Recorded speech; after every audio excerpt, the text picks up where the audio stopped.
Bienvenidos a nuestra iglesia. Conectémonos con la cultura vive, cuidemos juntos el orden y la convivencia en nuestra casa. Como dice Hebreos 4:11, esforcémonos, pues, por entrar en ese reposo. Así que preparemos nuestro corazón y sigamos estos pasos. Primero, llegamos temprano a nuestro culto. Recuerda que el acceso se habilita 15 minutos antes de cada servicio. Segundo, saludamos cordialmente y seguimos las indicaciones del equipo de logística. Tercero, dejamos las sillas delanteras para los padres y sus hijos. Así ellos pueden estar cómodos y disfrutar la alabanza y la adoración. Cuarto, ubiquémonos en orden de llegada, desde adelante hacia atrás y sin dejar sillas vacías. Quinto, pongamos nuestro celular en silencio. Estamos en un tiempo especial con Dios, evitemos distracciones. Sexto, cuando los pastores lo indiquen, los niños, jóvenes y adolescentes se dirigirán a la sede Conecta. Allí tendrán un tiempo especial diseñado para ellos. Séptimo, los bebés y niños menores de 2 años también asistirán a la sede Conecta, acompañados por uno de sus padres. Octavo, recuerda que tomar la Santa Cena es una decisión personal, y debemos tomarla con devoción y preparación en oración. Por este motivo los niños no comparten la Santa Cena. No te preocupes, llegará el momento en que ellos estén preparados.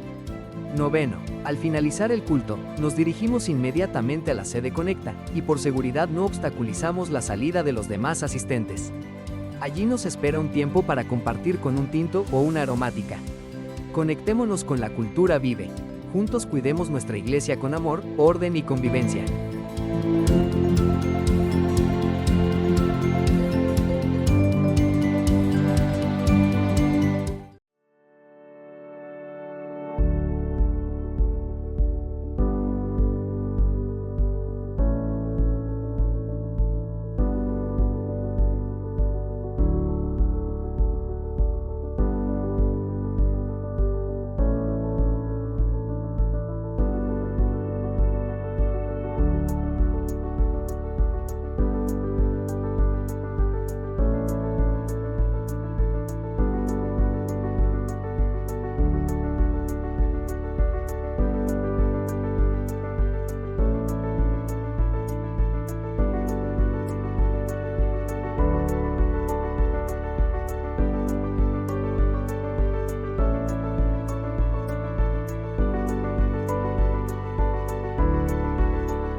Dios nos ha guiado con fidelidad hasta aquí, y hoy nos invita a dar un paso más, a avanzar con fe para conquistar lo que Él ya nos ha prometido.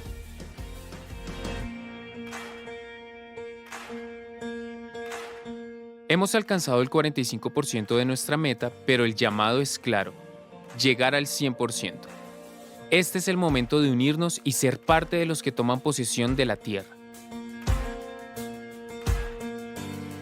¿Cómo podemos hacerlo? Disponemos de llaves con valores de 5 millones, 2 millones, 1 millón y 500 mil pesos. Puedes escoger la llave que desees y realizar tu aporte en una sola cuota o por medio de abonos periódicos hasta completarlo.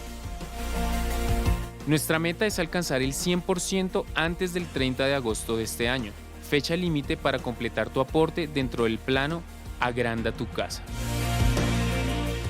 Si haces tu pago en efectivo, recuerda diligenciar el sobre correspondiente marcando la opción ProTempor.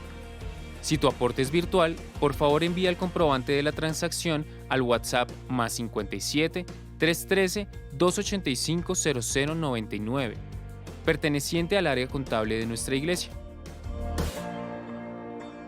Acércate al lobby de nuestra sede Conecta para elegir tu llave y recibir toda la información que necesites. Unidos, con fe y generosidad, alcanzaremos lo que Dios ha puesto en nuestras manos.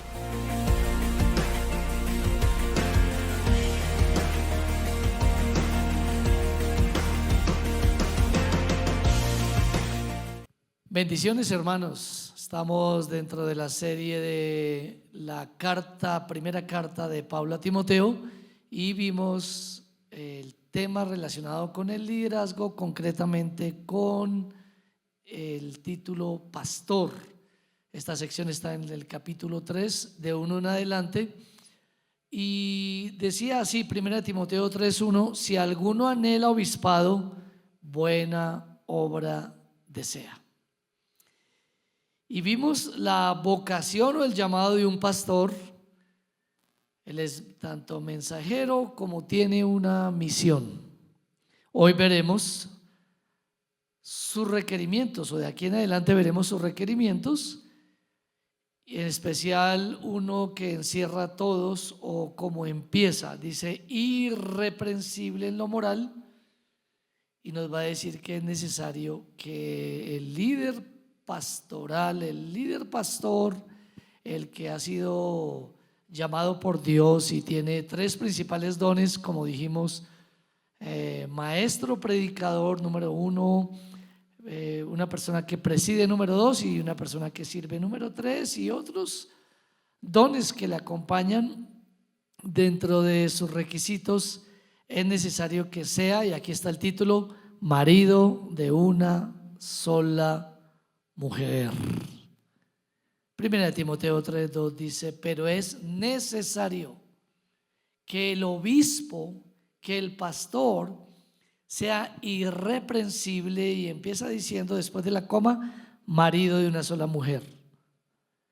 Inicialmente dice que no sea reprochado. Richard Baxter escribió, abro comillas, que su ejemplo no contradiga su doctrina. Irreprensible, que no sea asido, no ser asido. Guillermo Hendrickson escribió al respecto: este hombre no solamente tiene una buena reputación, sino que la merece. Entonces miremos hoy 2 ventajas de ser marido de una sola mujer. Con el mandamiento bastaría, pero ¿qué ventajas tiene? La primera ventaja de ser marido de una sola mujer es que trae estabilidad a su vida, a su familia, a la iglesia. Su tarea, la tarea de ser pastor, será disfrutada al gozar de una saludable relación, teniendo en cuenta principios y prioridades que Dios estableció. Dios creó primero una relación del hombre con Dios y después una relación del hombre con su prójimo. Primero una relación del hombre con Dios, de él con Dios. En Génesis 2:7 dice: entonces Jehová Dios formó al hombre del polvo de la tierra y sopló en su nariz aliento de vida, y fue el hombre un ser viviente. El mismo que sopló vida cuando creó al ser humano, bios, en el origen, fue el mismo que sopló neuma para darnos vida nueva, o reconciliarnos, rescatarnos, o habilitarnos espiritualmente, revivirnos o resucitarnos al estar nosotros muertos en delitos y pecados. Es decir, el mismo que nos creó nos redimió. Por lo cual, la prioridad de relación siempre deberá estar por encima de todo. Conservar este orden: primero me relaciono con Dios, primero me comunico con Él, lo honro, luego me comunico y honro a mi prójimo. En el huerto así fue este orden. Génesis 2:18 dice: y dijo Jehová Dios, no es bueno que el hombre esté solo, le haré ayuda idónea para él. De aquí salen las prioridades de estos principios. Por lo tanto, el matrimonio, al hablar de las prioridades, la relación primero con Dios y luego con mi prójimo, el matrimonio no es un fin, sino un medio para glorificar a Dios al cumplir nuestro propósito en la tierra. ¿Cómo ilustrarlo o cómo tratar de explicarlo? No me caso porque simplemente me enamoré o porque quiero realizarme y dentro de esa realización, por medio del matrimonio, por ejemplo, llegar a ser una persona, un buen líder, o ser reconocido como un pastor, o tener una buena posición social y económica dentro del ámbito religioso, ser respetable, no es el fin. Tampoco me caso porque estoy huyendo de algún tipo de esclavitud de mi casa, cansancio de estar viviendo con mis padres sin necesidad de salir de casa, o porque creo que me está dejando el tren. Tampoco me caso porque ya no me aguanto más sin tener una vida sexual abierta. Estoy conteniéndome de las pasiones sexuales. Tampoco es una razón. Me caso porque es el tiempo de Dios perfecto para mí y es el momento de continuar mi vida de fe de la mano con otra persona que tiene el mismo fin. Por supuesto, persona de la cual me enamoré, de la cual estoy profundamente interesado, me amo y me comprometo a amarla. Con razón Salomón escribió en Proverbios 18:22: el que haya esposa halla el bien y alcanza la benevolencia de Jehová. Es algo que en medio de sentirse pleno con Dios, no obstante, lo lleva a otro tipo de gloria, a otro tipo de nivel, un nivel especial, un nivel donde la benevolencia de Jehová va a ser reconocida o conocida. Un pastor, como cualquier mortal, tendrá estabilidad al descubrir los beneficios que no había disfrutado de soltero. Eclesiastés 4:9-12 nos habla de ese tipo de beneficios, rodeando el compañerismo, la amistad, ¿por qué no? Por supuesto, la pasión. Dice: mejor son dos que uno, porque tienen mejor paga de su trabajo. Porque si cayeren, el uno levantará a su compañero, pero ay del solo, que cuando cayere no habrá segundo que lo levante. También si dos durmieren juntos, se calentarán mutuamente, mas ¿cómo se calentará uno solo? Y si alguno prevaleciere contra uno, dos le resistirán, y cordón de 3 dobleces no se rompe pronto. Por supuesto, tenga en cuenta este razonamiento,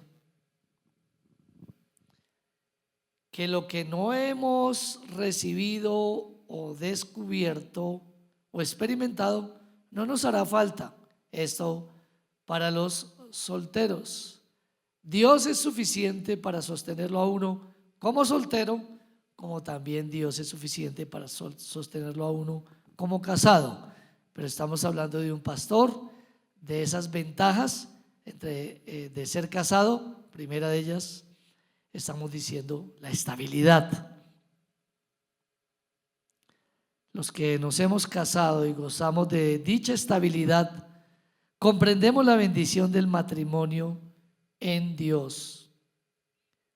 Entre estos beneficios está el disfrute de la intimidad espiritual, piadosa y físico-sexual. La Nueva Traducción Viviente en 1 Corintios 7:5 nos habla de dicho descanso, reposo y privilegio. Dice: no se priven el uno al otro de tener relaciones sexuales, Nueva Traducción Viviente, a menos que los dos estén de acuerdo en abstenerse de la intimidad sexual por un tiempo limitado para entregarse más de lleno a la oración. Después deberán volverse a juntar a fin de que Satanás no pueda tentarlos por falta de control propio. Una vez iniciada la vida sexual, es lógico tener cierta dependencia de ese nuevo estado donde nos satisfacemos sexualmente. De ahí a que no se apruebe en ninguna medida tener relaciones sexuales fuera del matrimonio. Por tanto, hermanos, lo coherente es que nuestra pareja, y lógico para un pastor, tenga los mismos códigos doctrinales. Nuestras creencias determinan nuestra ética y moral. Y si una persona tiene diferencia o diferentes creencias, pues también puede ser que tenga una perspectiva de lo moral y ético diferente. Códigos doctrinales, morales y éticos para que funcione el matrimonio. Debe ser alguien del pueblo de Dios. Nueva Traducción Viviente en 2 Corintios 6, 14, 15 nos habla para todos los jóvenes de lo siguiente: los que no se han casado no se asocien íntimamente con los que son incrédulos. ¿Cómo puede la justicia asociarse con la maldad? ¿Cómo puede la luz vivir con las tinieblas? ¿Qué armonía puede haber entre Cristo y el diablo? ¿Cómo puede un creyente asociarse con un incrédulo? ¿Y qué clase de unión puede haber entre el templo de Dios y los ídolos? Pues nosotros somos el templo del Dios viviente. Como dijo Dios: viviré en ellos y caminaré entre ellos. Yo seré su Dios y ellos serán mi pueblo. Asimismo, en el llamado al ministerio habrá un yugo igual en que los dos sean convertidos a Cristo, también que lo sean en cuanto a su llamado a servir, y que no haya un yugo desigual en cuanto a que el uno es llamado a servir y el otro no. O aunque podemos decir que el uno puede tener la facultad pastoral y el otro ser un buen acompañante, lo cual no le obliga a tener dones que no les ha sido dados, como también el de la enseñanza, etcétera, sino otros dones con el cual complemente a su esposo y ante todo le dé lo que estamos hablando acá: estabilidad en el hogar, estabilidad con los hijos y estabilidad en su presencia en el ministerio, así sea de una forma tímida, de acuerdo al llamado que Dios le dio. Dentro de las dos ventajas de ser marido de una sola mujer, por supuesto que la primera es estabilidad. La segunda ventaja de ser marido de una sola mujer: efectividad. ¿Qué podemos decir? ¿Cómo esto beneficia la iglesia del Señor? ¿Cómo hace extender su reino? Efectividad en dos áreas.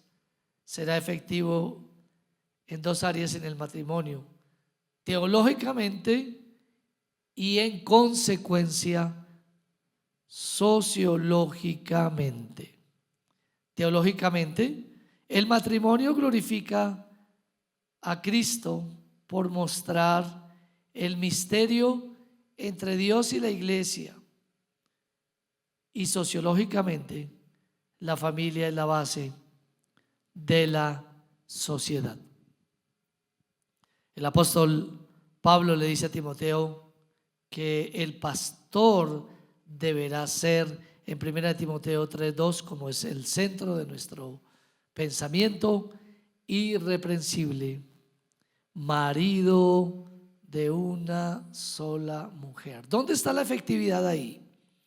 Un buen hogar será luz y esperanza para la iglesia y, por supuesto, para el mundo, recordando que la institución más importante antes de la sociedad es la familia, porque lo primero que hubo no fue sociedad, sino fue familia, pareja. ¿Por qué un ministerio que tenga un pastor casado puede ser efectivo? ¿Por qué? Le diré, la iglesia tradicional fundamenta, la iglesia católica, su influencia por medio de ministros célibes, no casados. Ellos se fundamentan y nos podemos preguntar por qué se fundamentan en esto y cuál es su base bíblica. Y creo que están un poco lejos. No hay una base bíblica, sino unas posibles interpretaciones. Se pueden fundamentar quizás en la condición del apóstol Pablo, de quien algunos creen que fue un hombre soltero. Sin embargo, para una minoría, posiblemente dicen que era una persona viudo o viuda. ¿Por qué se fundamentan entonces de este tipo de posiblemente esta interpretación? Pues no es tan fuerte realmente su base bíblica. Paradójicamente, la Iglesia Católica no se fundamenta en el apóstol Pedro, el llamado el primer papa, y de ahí la sucesión apostólica o sucesión de papas.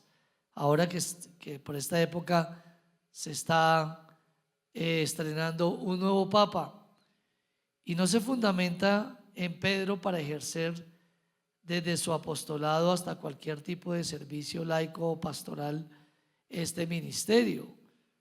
Pablo escribe del pastor, por el contrario, bíblicamente, Pablo dice del pastor que deberá ser marido de una sola mujer.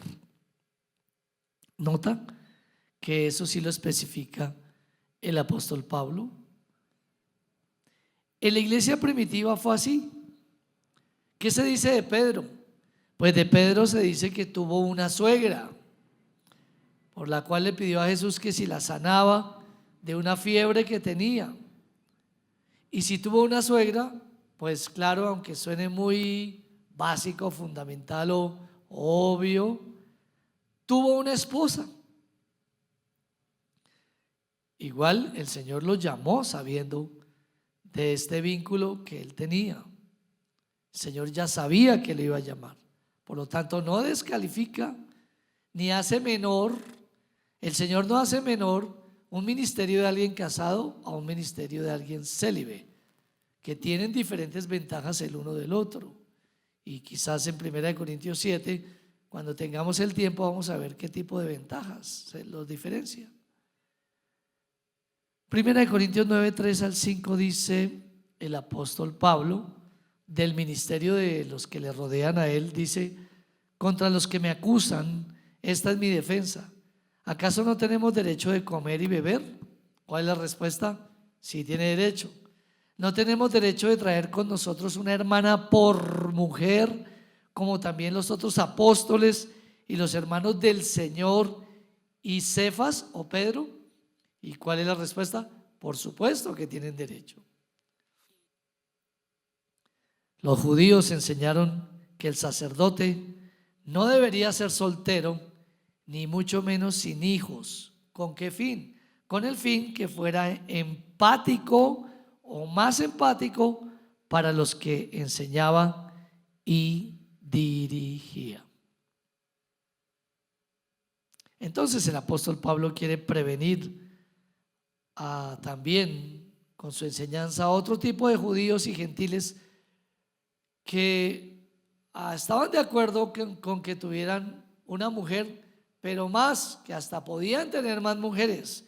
Y el apóstol Pablo con esta enseñanza también quiere prevenir el problema de la poligamia permitida por la sociedad en esa época.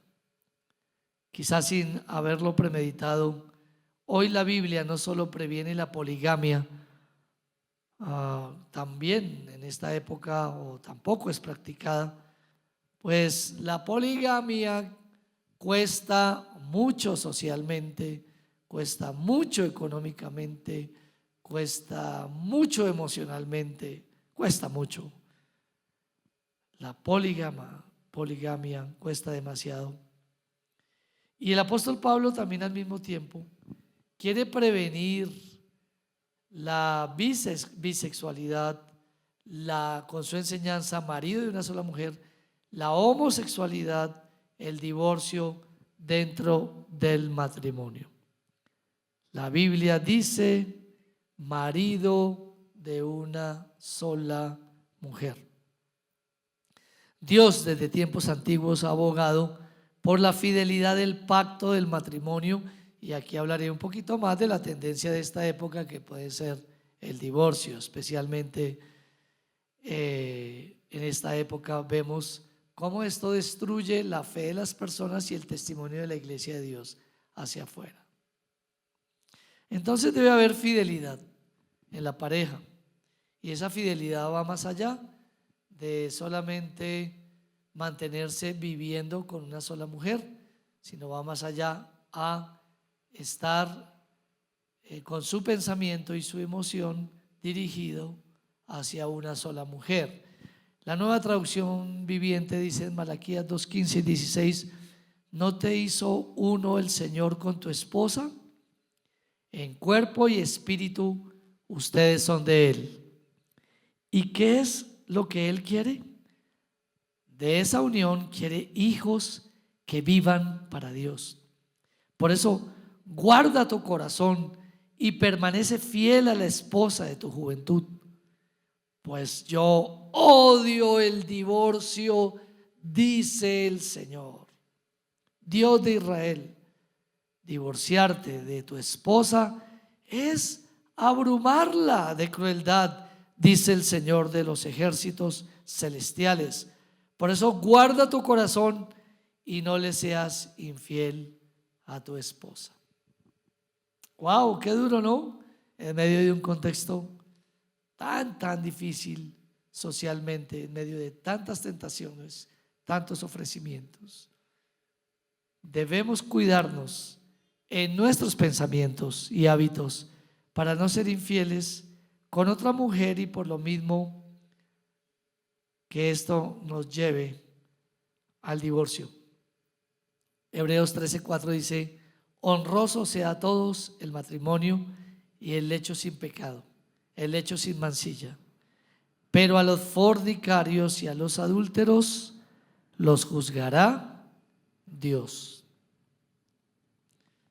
Y en cuanto si un viudo puede volverse a casar y aspirar o seguir el ministerio pastoral, es claro lo que el apóstol Pablo está diciendo: marido de una sola mujer. No dice que haya tenido una sola mujer, sino que conviva con una sola mujer, hablando de la esperanza que tienen a los viudos de rehacer su vida, no los divorciados y separados en cuanto al ministerio, que algún aporte le voy a hacer más adelante a esto, sino hablando de los viudos, y téngame paciencia, no dice que haya tenido una sola mujer, sino que conviva con una sola mujer. Romanos 7:2-3 nos habla: porque la mujer casada está sujeta por la ley al marido mientras éste vive, pero si el marido muere, ella queda libre de la ley del marido. Así que si en vida del marido se uniere a otro varón, será llamada adúltera, pero si su marido muriere, es libre de esa ley, de tal manera que si se uniere a otro marido, no será adúltera. Bien claro. Y en cuanto a las nuevas nupcias, ya no de un viudo, sino de alguien que se divorció, las nuevas nupcias por divorcio y no por viudez,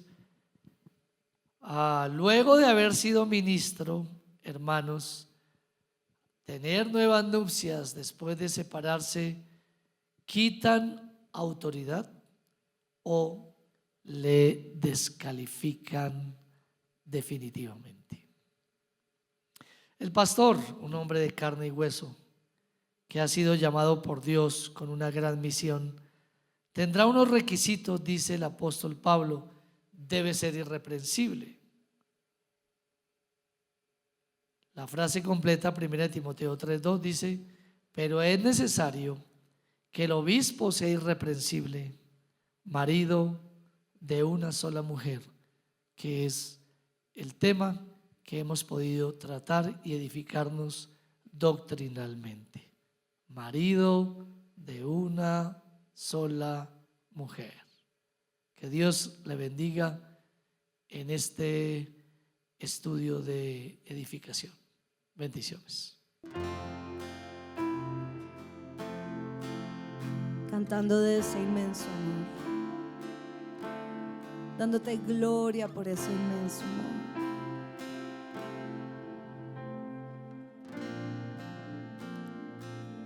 Que nos inspira y nos conmueve.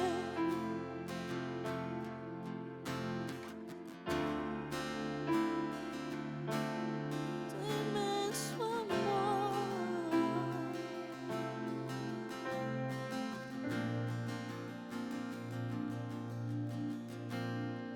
Él tiene celo por mí, su amor es un huracán, yo árbol soy, doblándome bajo el peso de su viento y gracia. Cuando de repente ya no recuerdo mi aflicción eclipsada en gloria y veo cuán hermoso eres tú y cuán grande es tu afecto por mí. Oh, Él nos ama hoy, cuánto Él nos ama, Él nos ama hoy. Recibe de su amor.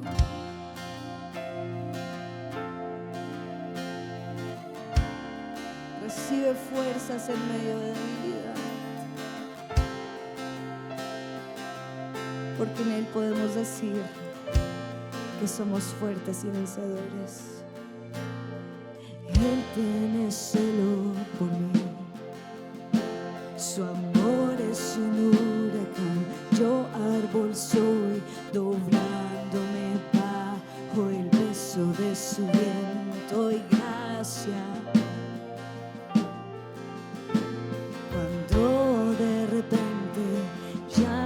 Recuerdo mi aflicción eclipsada en gloria y veo cuán hermoso eres tú y cuán grande es tu afecto por mí.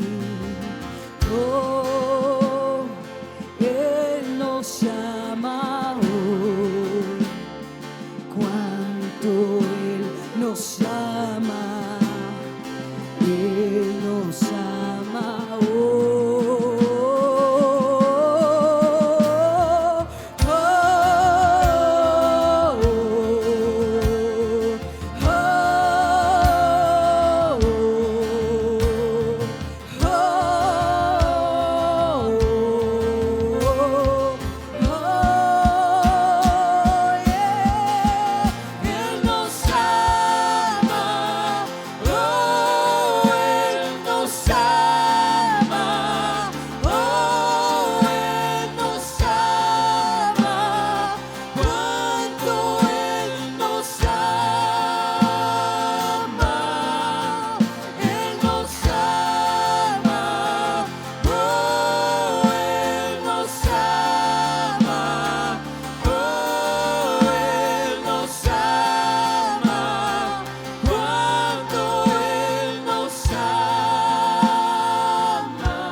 Levanta tu voz allí.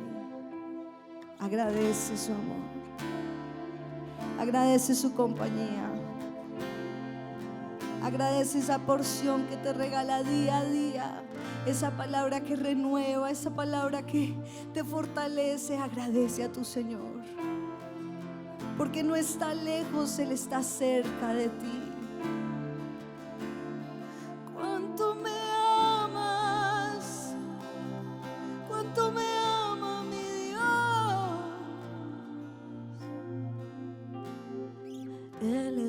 premio y yo su porción. Su mirada de gracia nos trae redención. Si esa gracia es un mar, nos sumergimos.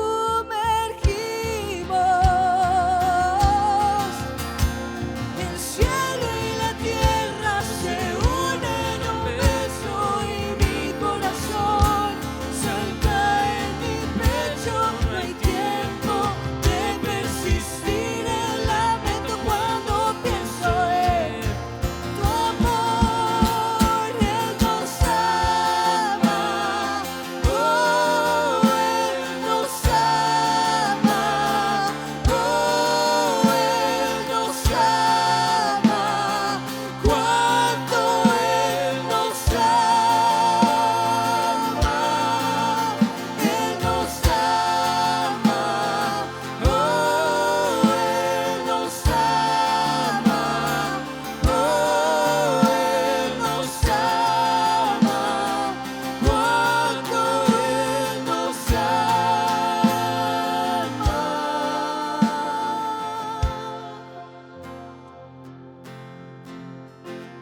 Cuán inmenso, cuánta entrega, cuánta determinación, cuánta valentía hay detrás de tu amor, Señor.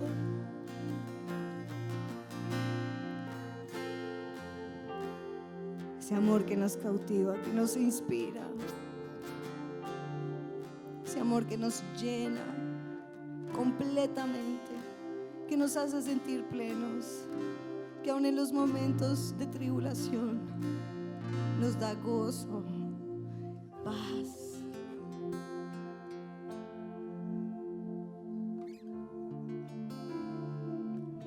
Ese amor que con ternura y pasión nos busca y nos espera una y otra vez. Inmenso amor, perfecto amor, perfecto amor, inigualable, inmensurable, el amor de mi Jesús, el amor de mi Dios.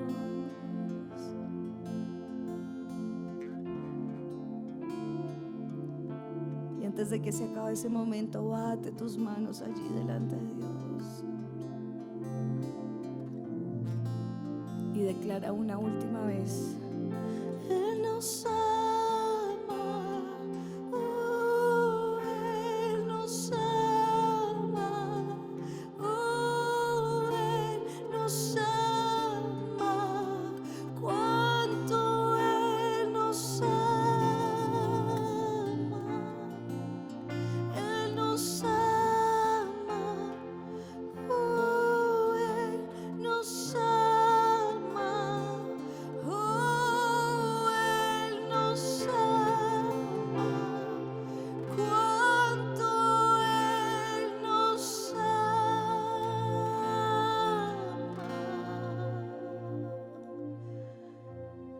Y en gratitud, en respeto y reverencia, regálale una ofrenda de palmas a tu Señor.